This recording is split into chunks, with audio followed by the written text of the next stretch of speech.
নমস্কার বন্ধুরা, আমি সুজয় আপনাদের স্বাগত জানাচ্ছি আজকের এই ভিডিওতে। আমরা সচরাচর যখন সংস্কৃত শ্লোক কিংবা মন্ত্র পাঠ করি তখন এই যে চিহ্নটা আমরা দেখতে পাই, তো বিভিন্ন শ্লোকে বিভিন্ন মন্ত্রে আমরা এই চিহ্নটি দেখতে পাই। এটাকে আমরা অনেকে বর্ণ মনে করি, আবার অনেকে এটাকে আমরা এস মনে করি। তো এটা কোনো বর্ণ নয়, এটা হচ্ছে একটা চিহ্ন। তো বন্ধুরা, এর উচ্চারণ কি? এর উচ্চারণ নিয়ে অনেক বিভ্রান্তি রয়েছে। তবে এর উচ্চারণটা জানার পূর্বে আমরা জানি যেটা আসে কোথা থেকে এবং কেনই বা এটা প্রযুক্ত হয়। তো আমরা প্রথমে এটা বোঝার জন্য আমরা শ্রীমদ্ ভগবত গীতা যখন প্রথম অধ্যায় শুরু হয় তখন একটা আমরা সেখানে শব্দ দেখতে পাই, সেটা হচ্ছে এরকম।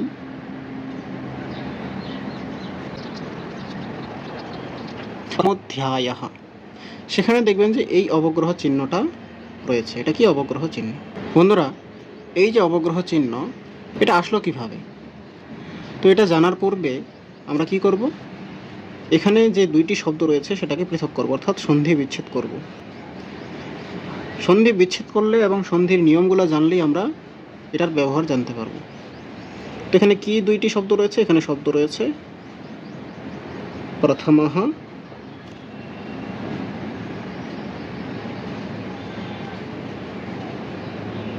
অধ্যায়ঃ, এই দুটি এখানে শব্দ রয়েছে, প্রথমঃ অধ্যায়ঃ। তো বন্ধুরা, আমরা যদি প্রথমঃ শব্দটাকে বিশ্লেষণ করি তাহলে এখানে কি পাবো? প্রথম শব্দটাতে প্রথম কি পাবো? এখানে তারপরে দেব আছে,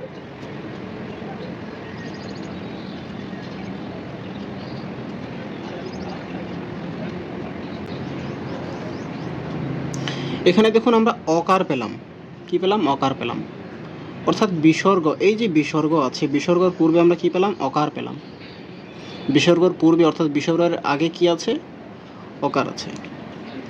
এবার বিসর্গের পরেও অকার আছে, অর্থাৎ অধ্যায়ের এই অধ্যায়ের এই আর প্রথমঃ এই যে ময়ের ভিতরে যে অর্থাৎ বিসর্গের পূর্বেও আছে, হ্রস্ব আছে, এবং পরেও হ্রস্ব আছে। যদি এরকম থাকে তাহলে বন্ধুরা,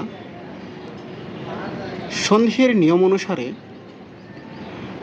অত রোরা প্লুতাদ প্লুতে একটা সূত্র আছে, সেটা দ্বারা এখানে কি হবে?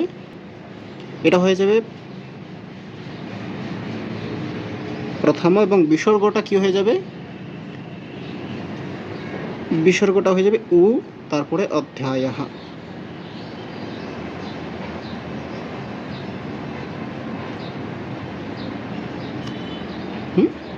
তাহলে এখানে বিসর্গটা কি হলো? উ হলো।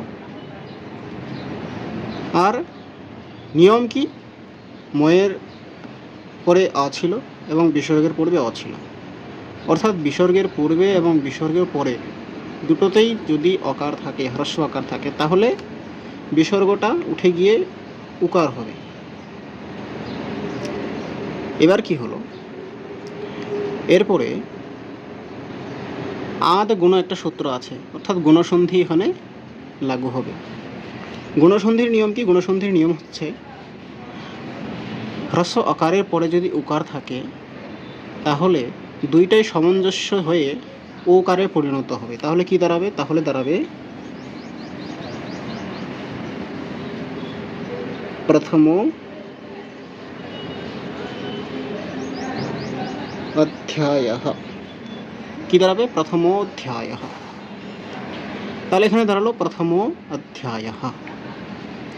আচ্ছা, এরপরে আমাদের লাগু হবে পূর্বরূপ সন্ধি। কি সন্ধি? পূর্বরূপ সন্ধি। পূর্বরূপ সন্ধির নিয়ম হচ্ছে বন্ধুরা, যদি ওকার থাকে কিংবা একার থাকে, তারপরে যদি অকার থাকে, হ্রস্ব আকার, তাহলে সেই হ্রস্ব আকারটাকে তুলে দিতে হবে। কি করতে হবে? তুলে দিতে হবে। তাহলে পূর্বরূপ সন্ধি কি হবে আমাদের?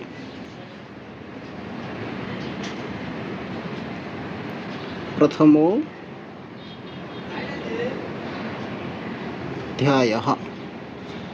তাহলে অটা যদি আমি তুলে দিই এখান থেকে, তাহলে কি দাঁড়ালো? প্রথম অধ্যায়ঃ। এই যে অটা এখানে তুলে দিলাম আমরা, এই অটা তোলার জন্য এই অবগ্রহ চিহ্নের ব্যবহার করা হয়। এটা চিহ্ন জাস্ট এখানে বোঝানোর জন্য যে হ্যাঁ এখানে অকার ছিল, পূর্বরূপ সন্ধির কারণে আমরা এখানে ওটা তুলে দিয়েছি। এটা উচ্চারণ করার জন্য নয়, জাস্ট বোঝানোর জন্য। তো এখানে অবগ্রহ চিহ্ন আসে। তো বন্ধুরা, যেখানেই এই অবগ্রহ চিহ্ন দেখবেন সংস্কৃতে, তাহলে সেখানে ভাববেন যে পূর্বরূপ সন্ধি প্রযুক্ত হয়েছে। সেটাকে পাঠ করতে হবে না, এটাকে কোনোই কিছু উচ্চারণ করতে হবে না। এখানে ভাবতে হবে যে কোনো বর্ণই নেই, এটা জাস্ট বোঝানোর জন্য যেখানে অকার ছিল। ঠিক আছে বন্ধুরা, আশা করি বন্ধুরা এই অবগ্রহ চিহ্নের যে বাস্তবিকতা তা আপনারা বুঝতে পেরেছেন। যদি ভিডিওটি ভালো লাগে তাহলে অবশ্যই একটি লাইক এবং কমেন্ট করে অবশ্যই জানাবেন। ধন্যবাদ।